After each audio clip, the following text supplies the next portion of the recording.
Hello दोस्तों, आप सभी का स्वागत है इसके टेक्निकल क्लासेस में। मैं आशा करता हूँ आप लोग अच्छे होंगे और टी2 को लेकर काफ़ी सीरियस होंगे। तो चलिए दोस्तों, आज फिर से यानी कि एक नई वीडियो में स्वागत है। तो आप लोग वीडियो में इन तक जरूर बने रहिएगा। काफ़ी यानी कि न्यू टाइप का प्रश्न और कुछ यानी कि एक्सेप्टेड टाइप का प्रश्न जो है इस वीडियो में आप लोगों को देखने को मिलेगा, जो एग्जाम में यानी कि पूछा ही जाएगा उस प्रकार का प्रश्न।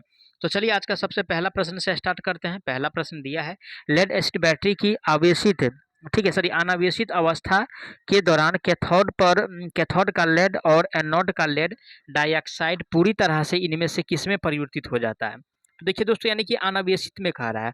और अनावेशित में क्या होता है, अनावेशित में ये होता है कि यानी कि PbSO4 जो होता है, ठीक है, यानी कि PbSO4 जो होता है वो PbSO4 में बदल जाता है। ठीक है, PbSO4 क्या हो जाता है भाई, PbSO4 में यानी कि बदल जाता है। ऑप्शन किस में दिया हुआ है ऐसा, तो ऑप्शन यानी कि डी में दिया हुआ है।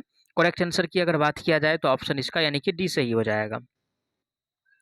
अगला प्रश्न पे चलते हैं। आज का अगला प्रश्न दिया हुआ है, क्वेश्चन में कह रहा है कि एक बैटरी को 18 घंटे तक 6 एम्पियर की दर से आवेशित किया जाता है, तो फिर यानी कि 28 घंटे तक 3.5 एम्पियर की दर से अनावेशित किया जाता है, तो बैटरी की प्रतिशत एम्पियर घंटा यानी कि क्षमता ज्ञात कीजिए। तो सबसे पहले यानी कि 18 आठ कितना, यानी कि 108 हो गया।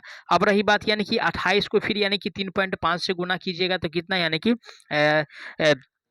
यानी कि 28 दिया यानी कि हो गया 84 और फिर यानी कि 14 यानी कि 98 हो रहा है। तो क्या होता है, यानी कि आउटपुट बटा इनपुट, तो यानी कि 98 आउटपुट बटा इनपुट होता है, तो 100 क्या हो जाएगा, यानी कि आउटपुट कितना दिया हुआ है, यानी कि 98 और इनपुट क्या दिया हुआ है 108 और गुने में क्या करना है, यानी कि 100 से मल्टीप्लाई करना है।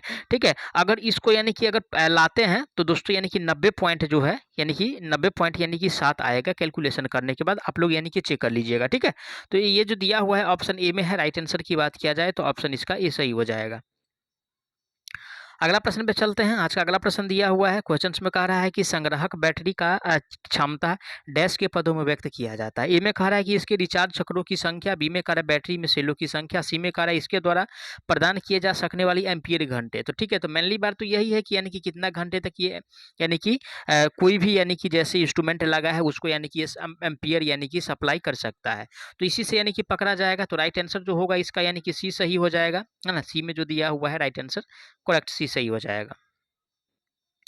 अगला प्रश्न पे चलते हैं। आज का अगला प्रश्न दिया हुआ है, क्वेश्चन में कह रहा है कि एक लेड एसिड सेल की धनात्मक प्लेट डैश का जीवन काल ऋणात्मक प्लेट की जीवन काल से क्या होता है। किसका कह रहा है कि लेड एसिड सेल का यानी कि धनात्मक प्लेट का जीवन काल, ठीक है, यानी कि पॉजिटिव प्लेट का जीवन काल कह रहा है किसके अपेक्षा, तो निगेटिव ऋणात्मक प्लेट के जीवन काल से।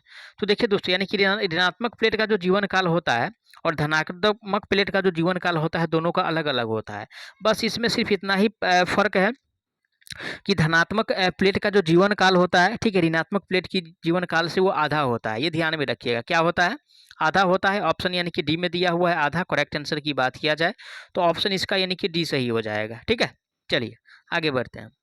अगला प्रश्न आज का दिया हुआ है, क्वेश्चन में कह रहा है कि लेड एसिड बैटरी में कितने सेल श्रेणी क्रम में जुड़े होते हैं बैटरी का धारिता 100 एम्पियर और यानी कि 12 वोल्ट होने पर। तो यानी कि एम्पियर कितना दिया है, 100 दिया हुआ है और उसको यानी कि जो वोल्ट दिया है 12 से उसको डिवाइड कर दीजिए। 12 अट्ठे यानी कि 96 हो रहा है। ठीक है, 96 हो रहा है। फिर यानी कि अगर पॉइंट लगेगा नहीं कटेगा तो 12 यानी कि 36 यानी कि 8 पॉइंट समथिंग आ रहा है, लेकिन पॉइंट वाला कोई ऑप्शन है नहीं। तो पॉइंट एक ही जो दिया हुआ है 8 जो दिया हुआ है ऑप्शन डी में दिया है। करेक्ट आंसर की बात किया जाए तो राइट आंसर ऑप्शन इसका डी सही हो जाएगा। अगला प्रश्न पे चलते हैं। आज का अगला प्रश्न दिया, निम्न में से किस अनुप्रयोग में लेड एसिड बैटरी का उपयोग किया जाता है। ठीक है, यानी कि लेड एसिड बैटरी में हम का प्रयोग कहाँ पे करते हैं, तो लेड एसिड बैटरी का जो प्रयोग किया जाता है, ठीक है, इमरजेंसी लाइट में करते हैं। साथ ही साथ यानी कि ऑटोमोबाइल में भी किया जाता है। किसमें, ऑटो यानी कि जो मोबाइल होता है उसमें भी इसका प्रयोग किया जाता है। किसका, तो लेड एसिड सेल का, ये भी ध्यान में रखिएगा। ऑप्शन किस में दिया हुआ है, तो ऑप्शन यानी कि सी में दिया हुआ है। किस में दिया हुआ है, ऑटोमोबाइल, तो ऑप्शन सी में दिया है। राइट आंसर की बात किया जाए तो ऑप्शन इसका सी सही हो जाएगा। आगे बढ़ते हैं। अगला प्रश्न दिया, निम्न में से कौन सा कथन सही है, तो ए में कह रहा है कि बैटरी अर्धचालक पदार्थों से बनी है। ऐसा कुछ नहीं है ना, अर्धचालक पदार्थ से जो बना होता है वो सोलर बना होता है। ठीक है, अब रही बात बी में कह रहा है यानी कि सेल बैटरी से बने होते हैं। सी में कह रहा है कि बैटरी में केवल रसायन ही होते हैं, कोई सेल नहीं होता है, ऐसा कुछ भी नहीं है। डी में कह रहा है यानी कि बैटरी सेलों से बनी होती है। तो सेल जो है बैटरी से नहीं बना होता है भाई, यानी कि बैटरी जो है यानी कि छोटे छोटे यानी कि सेलों से मिलकर बना होता है, ये ध्यान में रखिएगा। करेक्ट आंसर की बात किया जाए तो ऑप्शन इसका डी सही हो जाएगा। ठीक है, चलिए अगला प्रश्न पे चलते हैं। आज का अगला प्रश्न दिया हुआ है, क्वेश्चंस में कह रहा है कि निम्न विद्युत मापदंडों का कौन सा संयोजन बैटरी के जो है स्वास्थ्य को व्यक्त करने वाले प्रदर्शन स्केल है। ठीक है, तो यानी कि स्वास्थ्य को जो यानी कि व्यक्त करेगा, क्या क्या उसमें होना चाहिए। ए में कह रहा है भार, ऊंचाई, चौड़ाई, तो भार, ऊंचाई, चौड़ाई से क्या मतलब है। सी में कह रहा है, बी में कह रहा है कि ऊंचाई, चौड़ाई और ऊंचाई, चौड़ाई, एसओसी और ऊंचाई, चौड़ाई, इससे भी क्या मतलब है। उसके बाद कह रहा है धारा, ताप और आर्द्रता, तो आर्द्रता से ना कोई मतलब है, ना यानी कि ताप से कोई मतलब है, धारा से मतलब होता है। ठीक है, तो इसमें जो दिया हुआ है डी में, यानी कि वोल्टेज दिया हुआ है, क्षमता दिया हुआ है और दक्षता दिया हुआ है। ठीक है, तो राइट आंसर जो होगा ऑप्शन इसका डी सही हो जाएगा। बैटरी का जो मेन फैक्ट है दोस्तों, यही प्रदर्शित करता है दक्षता, वोल्टेज और यानी कि क्षमता। ठीक है, तो राइट आंसर की अगर बात किया जाए तो ऑप्शन इसका डी सही हो जाएगा, है ना। चलिए आगे बढ़ते हैं। अगला प्रश्न दिया है, लेड एसिड बैटरी में सेपरेटर की सामग्री किस प्रकार की होती है। ये काफी इंपॉर्टेंट क्वेश्चन है। ठीक है, इसको एमआई कर लीजिए, आप लोगों के लिए जरूर क्वेश्चन एग्जाम में आएगा। तो यानी कि लेड एसिड सेल में जो सेपरेटर होता है, ठीक है, यानी कि सेपरेटर जो होता है दोस्तों, वो जो यानी कि छिद्रयुक्त होता है। किस प्रकार का होता है, तो छिद्रयुक्त होता है। ठीक है, छिद्रयुक्त होता है। ऑप्शन किस में दिया हुआ है छिद्रयुक्त, तो ऑप्शन जो दिया हुआ है सी में दिया है छिद्रयुक्त। ठीक है, किस में दिया हुआ है, सी में दिया है। राइट आंसर की अगर बात किया जाए तो करेक्ट आंसर जो होगा ऑप्शन इसका सी सही हो जाएगा। चलिए आज का अगला प्रश्न पे चलते हैं। आज का अगला प्रश्न दिया है, लेड एसिड सेल की सक्रिय सामग्री क्या है। ठीक है, किसका, तो लेड एसिड सेल का, है ना, लेड एसिड सेल का, लेड एसिड सेल का। और लेड एसिड सेल की अगर सक्रिय सामग्री की अगर बात किया जाए तो उसका जो स्पॉन्जी लेड होगा, ठीक है, यानी कि स्पॉन्जी जो लेड होगा, ठीक है, स्पॉन्जी यानी कि जो लेड होगा ना, वही यानी कि इसका यानी कि सक्रिय सामग्री होता है, क्या, स्पॉन्जी लेड। ऑप्शन डी में दिया है स्पॉन्जी लेड। करेक्ट आंसर की बात किया जाए तो ऑप्शन इसका डी सही हो जाएगा। ठीक है, अगला प्रश्न पे चलते हैं।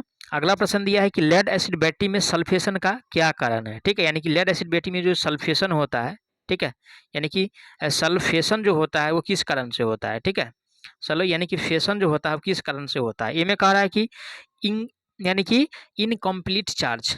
बी में कह रहा है कि भारी आवेशन, तो भारी आवेशन से यानी कि बकलिंग, भारी आवेशन से बकलिंग चार्ज यानी कि होता है, लेकिन यानी कि उसको यानी कि ज़्यादा रेट से चार्ज करने पर और यानी कि बहुत जल्दी डिस्चार्ज करने पर यानी कि बकलिंग देखने को मिलता है। ठीक है, ट्रिकल चार्जिंग कहाँ कब प्रयोग करते हैं, जब बैटरी को बहुत समय तक प्रयोग में नहीं लाया जाता है। ठीक है, तो उसके बाद जब प्रयोग में लाया जाता है तो सबसे पहले यानी कि ट्रिकल चार्जिंग ही यानी कि उसका यानी कि किया जाता है। अब रही बात कि अपूर्ण आवेशन से ही क्या होता है दोस्तों, तो सल्फेशन दोष यानी कि देखने को मिलता है। करेक्ट आंसर की बात किया जाए ऑप्शन इसका ये सही हो जाएगा। अगला प्रश्न पे चलते हैं। आज का अगला प्रश्न दिया हुआ है कि बैटरी की क्षमता को किस में मापा जाता है। ठीक है, यानी कि बैटरी का जो क्षमता होता है, ठीक है, उसको किस में मापते हैं, तो बैटरी की क्षमता को यानी कि एम्पियर घंटा में मापते हैं, यानी कि एम्पियर घंटा में मापते हैं। ऑप्शन किस में दिया हुआ है, ऑप्शन ए में दिया है एम्पियर घंटा। राइट आंसर की बात किया जाए तो ऑप्शन ए सही हो जाएगा। वाट यानी कि शक्ति का यूनिट होता है और एम्पियर जो है यानी कि धारा का यूनिट होता है, ये ध्यान में रखिएगा। आगे बढ़ते हैं। आज का अगला प्रश्न दिया हुआ है, क्वेश्चंस में कह रहा है कि सीसा एसिड बैटरी में डैश को जो है विद्युत अपघट्य स्वरूप यानी कि उपयोग किया जाता है। किसमें, तो सीसा एसिड बैटरी में। और सीसा एसिड बैटरी का मतलब क्या, यानी कि लेड एसिड बैटरी में जो विद्युत अपघट्य के रूप में हम प्रयोग करते हैं, कौन सा पदार्थ प्रयोग करते हैं, तो लेड एसिड सेल में जो प्रयोग किया जाता है वो H2SO4 का प्रयोग किया जाता है। ठीक है, यानी कि डाइल्यूट सल्फ्यूरिक अम्ल जो होता है उसका प्रयोग करते हैं। ऑप्शन जो दिया हुआ है बी में दिया है। करेक्ट आंसर की बात किया जाए तो ऑप्शन इसका बी सही हो जाएगा। ड्राई सेल की अगर बात किया जाए तो ड्राई सेल में यानी कि NH4Cl का प्रयोग किया जाता है, एमोनियम क्लोराइड होता है उसका प्रयोग किया जाता है। ठीक है, चलिए अगला प्रश्न दिया हुआ है, क्वेश्चंस में कह रहा है कि एक शुष्क सेल का वोल्टेज कितना होता है, यानी कि ड्राई सेल का वोल्टेज पूछ रहा है। तो ड्राई सेल का वोल्टेज जो है यानी कि 1.5 वोल्ट है, कहीं कहीं आपको 1.4 वोल्ट भी मिल जाएगा। तो अकॉर्डिंग टू ऑप्शन के ऊपर डिपेंड करता है। यहाँ जो राइट आंसर होगा ये सही हो जाएगा। क्या सही हो जाएगा, ये सही हो जाएगा।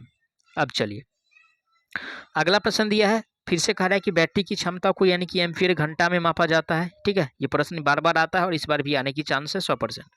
ठीक है, तो राइट आंसर जो होगा ऑप्शन इसका सी सही हो जाएगा।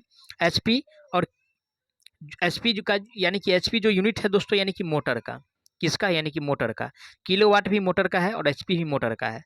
ठीक है, और किलोवाट घंटा जो है किसका है, तो एनर्जी मीटर का है। ये भी ध्यान में रखिएगा, यानी कि एनर्जी मीटर जो होता है, ठीक है, इसका यूनिट जो होता है वो किलोवाट घंटा में होता है। बार बार पूछा जाता है। ठीक है, चलिए अगला प्रश्न दिया है कि एक पूरी तरह से चार्ज किए गए सीसा एसिड सेल में इलेक्ट्रोलाइट का विशिष्ट गुरुत्व कितना होता है। ठीक है, यानी कि जब पूर्णतः चार्ज होगा, ठीक है, जब यानी कि पूर्णतः चार्ज होगा बैटरी, ठीक है, यानी कि जब पूर्णतः चार्ज होगा तो उसका जो गुरुत्व होगा 1.20 से लेकर के या 25 हो भी होता है, ठीक है, 20 या 25 से लेकर के 1.28 तक होता है, ये भी ध्यान में रखिएगा। ऑप्शन जो दिया हुआ है सी में दिया है 1.20, करेक्ट आंसर इसका सी सही हो जाएगा। अगर 1.28 रहता है, ऑप्शन में ये नहीं रहता तो उसको मारते हैं, ये ध्यान रखिएगा कि बहुत सारा बुक पढ़िएगा तो आपको यही मिलेगा, ठीक है। चलिए अगला प्रश्न दिया है, सीसा एसिड सेल की धनात्मक प्लेट डैश की बनी होती है, किसका कह रहा भाई, तो सीसा एसिड का, ठीक है, यानी कि लेड एसिड सेल का। और लेड एसिड सेल का जो धनात्मक प्लेट होता है वो लेड डाइऑक्साइड का होता है। क्या होता है, लेड डाइऑक्साइड का होता है। ऑप्शन किस में दिया है, लेड डाइऑक्साइड, तो ऑप्शन यानी कि डी में दिया है, करेक्ट आंसर इसका यानी कि डी सही हो जाएगा। कार्बन जो है यानी कि ड्राई सेल का, यानी कि जो पॉजिटिव प्लेट होता है यानी कि कार्बन का होता है, ये ध्यान में रखिएगा, ठीक है। कॉपर क्या है, तो कॉपर यानी कि चालक पदार्थ है, ठीक है, ये भी ध्यान में रखिएगा। चलिए अगला प्रश्न पे चलते हैं। अगला प्रश्न दिया हुआ है, क्वेश्चंस में कह रहा है कि किसी कार की संचयक बैटरी का विद्युत वाहक बल 12 है, ठीक है, तो 12 दिया हुआ है। उसके बाद कह रहा है कि आंतरिक प्रतिरोध 0.4 है, तो 0 यानी कि 4 है। तो सबसे पहले यानी कि क्या निकालना है भाई, तो यानी कि धारा निकालना है। तो आई बराबर क्या होता है, यानी कि V बटा R होता है। तो V का वैल्यू यानी कि 12 दिया है और R का वैल्यू जो दिया हुआ है 0.4, इसको दशमलव उड़ाएंगे तो ऊपर में चला जाएगा। 4 तिया यानी कि 12 यानी कि 30 एम्पियर आ रहा है काटने के बाद। और यानी कि जो इसका राइट आंसर जो होगा वो 30 एम्पियर हो जाएगा। ऑप्शन डी में दिया है, करेक्ट आंसर की बात किया जाए तो ऑप्शन इसका डी सही हो जाएगा। चलिए आगे बढ़ते हैं। अगला प्रश्न दिया है कि वेस्टर्न कैडमियम सेल क्या है, ठीक है, कौन सा, तो वेस्टर्न कैडमियम सेल। तो वेस्टर्न कैडमियम सेल दोस्तों प्राइमरी सेल है, क्या है, प्राइमरी, ठीक है, प्राइमरी सेल है। प्राइमरी सेल का मतलब क्या हुआ, जिसको यानी कि एक बार उपयोग में लाने के बाद उसे फिर दोबारा से उपयोग में नहीं लाया जा सकता, उसी को प्राइमरी सेल कहा जाता है। ऑप्शन ए में दिया है, करेक्ट आंसर की बात किया जाए तो ऑप्शन इसका ए सही हो जाएगा।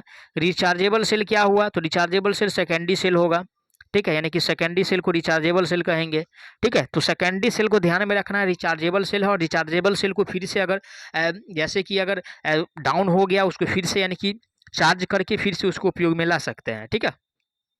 चलिए अगला प्रश्न दिया है कि जब एक बिलियन में से विद्युत धारा गुजरती है तो एक डैश प्रभाव उत्पन्न होता है।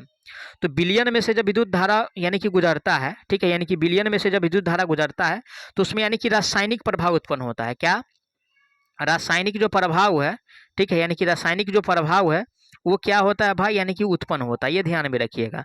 ऑप्शन जो दिया हुआ है यानी कि डी में दिया है रासायनिक प्रभाव, करेक्ट आंसर की बात किया जाए तो ऑप्शन इसका डी सही हो जाएगा, ठीक है।